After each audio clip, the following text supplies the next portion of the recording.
বেহুলা লক্ষিন্দর গীতিনাট্য অবলম্বনে তৈরি হয়েছে সিনেমা বেহুলা দরদি। কালের কণ্ঠের চিটচ্যাট আড্ডায় জাহের আলভি। সালমান শাহর মৃত্যুর সুষ্ঠু বিচার ও শাকিব খানের নিরাপত্তার দাবিতে সাকিবিয়ানদের মানববন্ধন। কি আছে দেলুপির অফিসিয়াল ট্রেলারে? দর্শক, আমন্ত্রণ জানাচ্ছি বিনোদন ভিত্তিক সংবাদ বুলেটিন কালের বিনোদনে। দেশ বিদেশের বিনোদনের নানা খবর নিয়ে সাথে আছে আমি শার্লিন। ঐতিহ্যবাহী বেহুলা লক্ষিন্দরের গীতিনাট্য বেহুলা পালা উপজীব্য করে নির্মিত হয়েছে সিনেমা বেহুলা দরদি। গতকাল সারা দেশে বিভিন্ন প্রেক্ষাগৃহে মুক্তি পেয়েছে সিনেমাটি। বিস্তারিত থাকছে শ্রেয়া রায়ের প্রতিবেদনে। ঐতিহাসিক বেহুলা লক্ষিন্দর গীতিনাট্য বেহুলা নাচারি পালা অবলম্বনে নির্মিত হয়েছে সিনেমা বেহুলা দরদি, যা ইতিমধ্যেই পেয়েছে বেশ জনপ্রিয়তা। এই ইউনিয়নের চেয়ারম্যান এবার পালা গানের একটা প্রতিযোগিতার আয়োজন করছে। একটা সময় টাঙ্গাইল সহ আশেপাশের কয়েকটি জেলায় বেহুলা ও লক্ষিন্দরের কাহিনীকে কেন্দ্র করে গীতিনাট্য বেহুলা নাচারির পালা গ্রামে গঞ্জে প্রদর্শিত হতো, যা এবার ফুটে উঠেছে সিনেমার পর্দায়। সিনেমাটি মুক্তির আগের দিন ৩০ অক্টোবর বিএফডিসির জহির রায়হান কালার ল্যাবে এক সংবাদ সম্মেলনের আয়োজন করা হয়, যেখানে উপস্থিত ছিলেন সিনেমাটির পরিচালক সবুজ খান, প্রযোজক জাহিদুল ইসলাম, অভিনেতা ফজলুর রহমান বাবু সহ সিনেমাটির অন্যান্য কলাকুশলীরা। নতুন এটা বড় বিষয় না, পরিচালক কি বানাতে চায় এটা একটা বড় বিষয়। আমার নাচারি দল যারা পরিচালনা করতেন, যারা পারফরমেন্স করতেন, তাদের জীবনের আসলে গল্প। এবং এটা আমাদের সবুজ খানের আমি আগেও বলেছি যে তাদের পরিবারেরই গল্প। সমস্ত ফিল্ম ইন্ডাস্ট্রি কিন্তু এখন কন্টেন্ট বেস হয়ে যাচ্ছে, এবং কন্টেন্ট কোথায় যাচ্ছে? মৌলিক গল্পের উপর। মৌলিক গল্পগুলো কোথায়? মৌলিক গল্পগুলো হচ্ছে দেশের লোকাল জায়গাগুলোতে। বেহুলা দরদি একটি সাহসী যাত্রা বলে আমি মনে করি। খসরু ভাই যেটা বললেন যে বেহুলা দিয়েই আমাদের কিন্তু ভেঙে চুরে নতুন করে একটা ভাষান শুরু হয়েছে আমাদের চলচ্চিত্রে। অনেকগুলো শিল্পের মতো আমারও এখানে আলাদা একটা গল্প আছে, মানে আমার আলাদা একটা ব্যাকগ্রাউন্ড দেখানো হয়েছে। সেখানে আমার একটা ভয়ঙ্কর কষ্টের অতীত আছে। এই অতীতটা যখন রিভিল হবে তখন অডিয়েন্স কাঁদবে, এটা আমার বিশ্বাস। এই সময়ে এসে বাংলাদেশের এমন একটি প্রেক্ষাপট নিয়ে নির্মিত সিনেমা দর্শকদের ভালো লাগবে বলে আশা করছেন সিনেমাটির পরিচালক ও প্রযোজক। এখনো কিছু মানুষ এই সময়ে এসে এখনো কিছু মানুষ এই সংস্কৃতিটাকে ধরে রাখার চেষ্টা করছে। সেই হিসেবে তারা হচ্ছে দরদি, আর যেহেতু বেহুলাকে লালন করে তারা, সেই হিসেবে বেহুলা দরদি নামটা আমি সিলেক্ট করছি। তো আমরা একটা জিনিস যদি খেয়াল করি, দেখবেন আমরা কিন্তু সেই আধুনিক হয়ে কিন্তু আবার সব কিছুতেই সেই পুরনো দিনটাই টেনে আনছি। যেমন আপনি অর্গানিক ফুড বলেন, আপনি কাপড়ের ক্ষেত্রে বলেন, যেমন সব কিছু ঘুরে কিন্তু এখন ভেষজ চলে আসে। ঠিক সেম এই সংস্কৃতিটাও কিন্তু শেকড়ের গল্পটা কিন্তু আবার আস্তে আস্তে ফিরে আসছে। এটাই কিন্তু রিমেক হচ্ছে। তো সেটা যখন চলে আসছে আমারও একটু ফোক টাইপ ভালো লাগে। তো চিন্তা করলাম এই সংস্কৃতিটা বিলুপ্ত হয়ে যাচ্ছে, এটা নিয়ে কাজ করি। কেউ যখন করে না তো একটু আগাই, দেখি কি করা যায়। এরই মধ্যে সিনেমাটি প্রেক্ষাগৃহে মুক্তি পেয়েছে ৩১ অক্টোবর। পরিচালক জানান, সিনেমাটি পাঠানো হবে বিভিন্ন আন্তর্জাতিক চলচ্চিত্র উৎসবে। গায়ক হওয়ার স্বপ্ন নিয়ে বিনোদন জগতে আসেন জাহের আলভি। পরে অভিনয়ে খুঁজে পান নিজের জায়গা। ছোট পর্দায় নিজেকে প্রমাণ করে আছেন বড় পর্দার অপেক্ষায়। সম্প্রতি এক চিটচ্যাট আড্ডায় কালের কণ্ঠের সাথে কথা বলেন এই অভিনেতা। সাথে ছিলেন সাজিয়া ইসলাম। দর্শক, আমি এখন আছি এফডিসিতে, আর আমার সঙ্গে আছেন এই প্রজন্মের জনপ্রিয় অভিনেতা জাহের আলভি। কথা বলবো তার সঙ্গে। কেমন আছেন? খুবই ভালো আছি, আপনি কেমন আছেন? আমিও খুব ভালো আছি। আজকে দেখছি আপনি খুব ভালো একটা মাচো একটা লুকে আছেন। এই লুকের পেছনে রহস্যটা? মাচো একটা কাজ করছি, সেই জন্য মাচো লুকে আছি। ভালো একটা গান করছি, একটা আইটেম সং, ফিল্মি একটা গান করছি, সো একটু লুকে থাকতে হচ্ছে আর কি। বর্তমান ব্যস্ততা সম্পর্কে একটু জানতে চাচ্ছি। বর্তমানে ব্যস্ততা তো আছে আলহামদুলিল্লাহ। এটার রিজন হচ্ছে সামনে ঈদ আছে।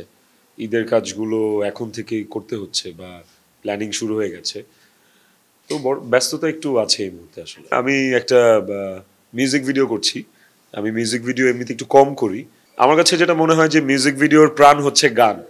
তো মিউজিক ভিডিওর অফার অনেক আসে, কিন্তু গান পছন্দ হয় না। এই গানটা একটু ব্যতিক্রম, ফিল্মি একটা গান এবং আইটেম সং টাইপের একটা গান। অ্যারেঞ্জমেন্টস ভালো, ডিরেক্টর ভালো, কোরিওগ্রাফার ভালো, সব দিক দিয়ে বিবেচনা করে আমার কাছে মনে হচ্ছে যে ওয়াই নট। শাকিব খানের যে সোলজারের লুকটা ওটা অনেকটা মিলে যাচ্ছে, সেই জায়গাতে আপনি এই বিষয়টাকে কিভাবে দেখছেন? কিসের সাথে কিসের কম্পেয়ার হয়, মানে শাকিব ভাই ইজ সামথিং এলস, ওনার সাথে আমি 2 দিনের বাচ্চা, সো আমার ওনার সাথে কম্পেয়ার করে কোনো লাভ নেই। লুক তো কম্পেয়ার হইতেই পারে। পাকিস্তানি নাটক যদি বাংলাদেশে আমদানি হয় আপনি কঠোরভাবে এটার এগেইনস্টে যাবেন, তো স্টেটমেন্টের সাথে আপনি আপনার সহকর্মীদের কতটুকু মানে সাড়া পেয়েছেন?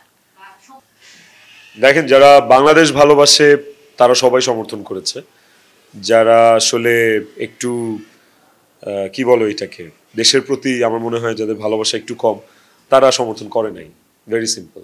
এখন কি টুকটাক সিঙ্গিং করা হয়? গানটা আসলে কখনো ছেড়ে দিব না, গানটা নিজের মধ্যেই থাকবে। হয়তো বা প্রফেশনালি ওভাবে গান নিয়ে আমি হাঁটি না, চলি না, কিন্তু গান আমার জন্য একটা ইমোশনাল জায়গা।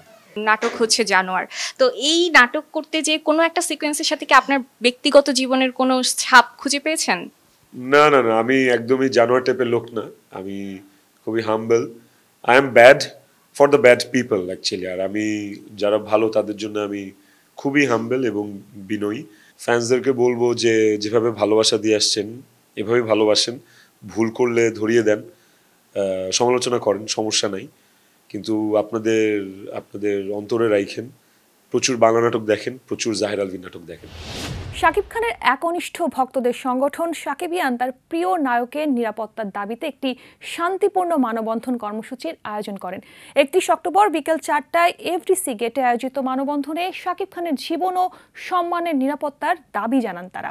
সালমান শাহর হত্যার সঙ্গে যারা জড়িত তাদের দ্রুত আইনের আওতায় এনে বিচার এবং শাকিব খানকে রাষ্ট্রীয়ভাবে নিরাপত্তা দেওয়ার দাবিতে মানববন্ধন করেন তারা।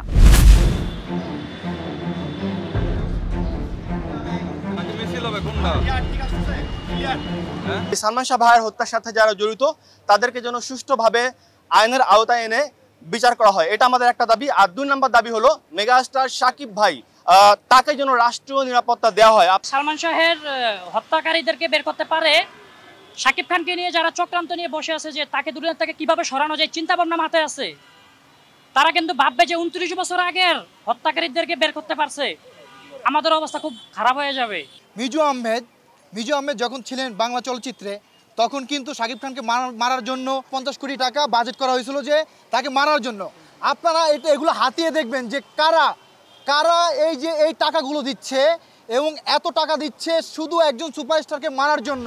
নাম ঘোষণা থেকে মুক্তির তারিখ সবকিছুতেই ভিন্নতার ছোঁয়া রেখেছে দেলুপি টিম। বৃহস্পতিবার প্রকাশিত হয়েছে শাটিকাপ খ্যাত নির্মাতা মোহাম্মদ তাওকির ইসলামের প্রথম সিনেমা দেলুপিয়ের অফিসিয়াল ট্রেলার। প্রায় 2 মিনিটের এই ট্রেলারে ফুটে উঠেছে খুলনার প্রত্যন্ত অঞ্চলের জীবনচিত্র, যেখানে আছে রাজনীতি, ভালোবাসা, প্রাকৃতিক দুর্যোগ, যাত্রাশিল্পীদের টিকে থাকার সংগ্রাম, সবকিছু মিলিয়ে এক বাস্তবধর্মী গল্প।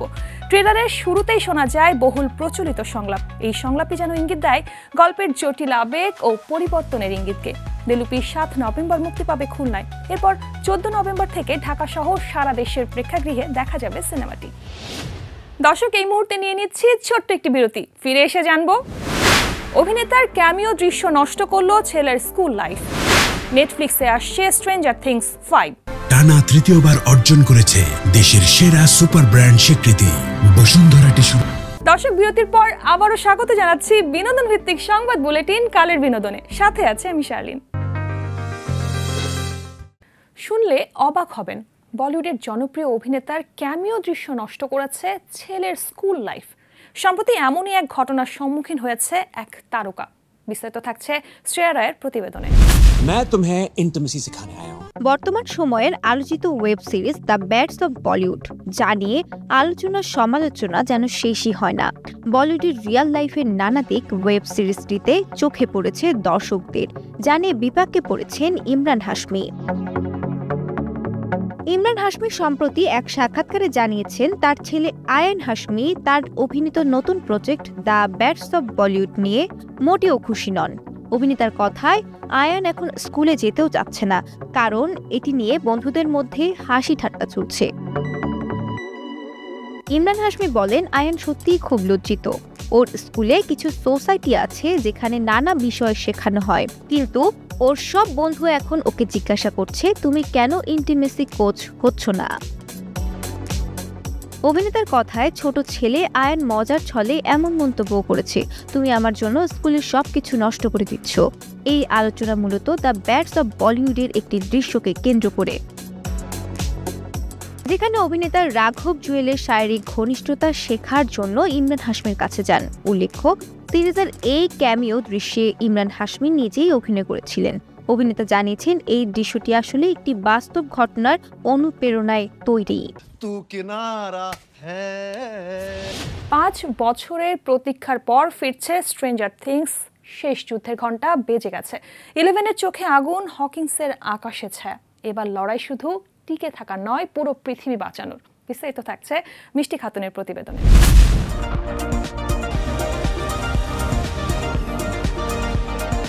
11-এর মুখে দৃঢ় অভিব্যক্তি। হকিন্সের আলো জ্বলছে শেষবারের মতো, ছায়া ফিরে এসেছে।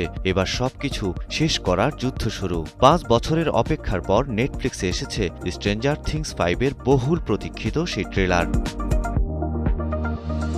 পূর্ববর্তী সিজনের বিধ্বংসী ঘটনার পর হকিন্স এখন প্রায় কোয়ারেন্টাইনে। 11 বন্দী, কিন্তু তার চোখ জ্বলছে একটি লক্ষ্য, পালানো এবং প্রতিশোধ। পুরনো বন্ধুরা আবার একসাথে। ডাস্টিনের সঙ্গে স্টিভের একটি আবেগঘন মুহূর্ত, ন্যান্সির দৃঢ় কণ্ঠে শপথ। এবার তারা লড়ছে শুধু বাঁচার জন্য নয়, তাদের পৃথিবী রক্ষার জন্য। ট্রেলারে দেখা মিলছে এমন দৃশ্যের। ম্যাট রস ডাফার জানিয়েছেন, হকিন্স আর আগের মতো নয়। সর্বত্র ক্যামেরা, নজরদারি আর এক অদৃশ্য আতঙ্কের ছায়া। 11 এখন পুরোপুরি ওয়ারিয়র মোডে। স্ট্রেঞ্জার থিংস সিজন 5 প্রিমিয়ার হবে পর্যায়ক্রমে। প্রথম খণ্ড মুক্তি পাবে চলতি বছরের 26 নভেম্বর, দ্বিতীয় খণ্ড ক্রিসমাসে, আর মহাকাব্যিক সমাপ্তি ঘটবে নববর্ষের প্রাক্কালে।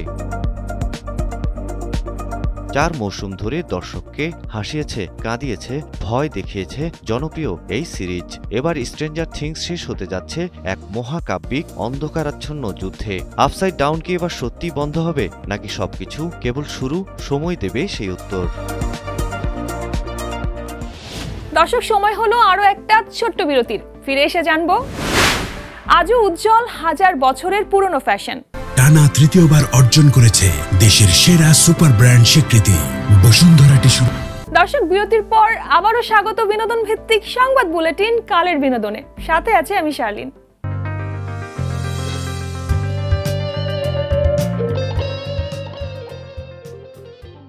পাঁচ 1000 বছরের পুরনো, তবু আজও অবাক করে দেয় তার সৌন্দর্য।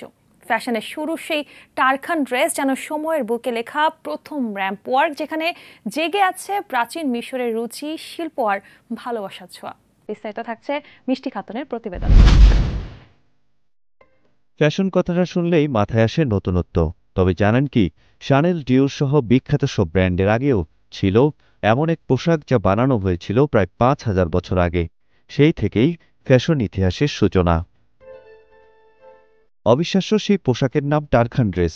প্রাচীন মিশরের মরুভূমির কবরের ভেতর পাওয়া যায় পোশাকটি। সূক্ষ্ম লিনেন কাপড়ের তৈরি, হাতে সেলাই করা, সুন্দর ঢেউ খেলানো গলার নকশা। ভাবা যায় 1000 বছর আগেও মানুষ ছিল এতটা ফ্যাশন সচেতন। ইতিহাসবিদ অনার কার্গিল মার্টিন বলেন, এটি শুধু পোশাক নয়, সভ্যতার প্রথম ফ্যাশন স্টেটমেন্ট।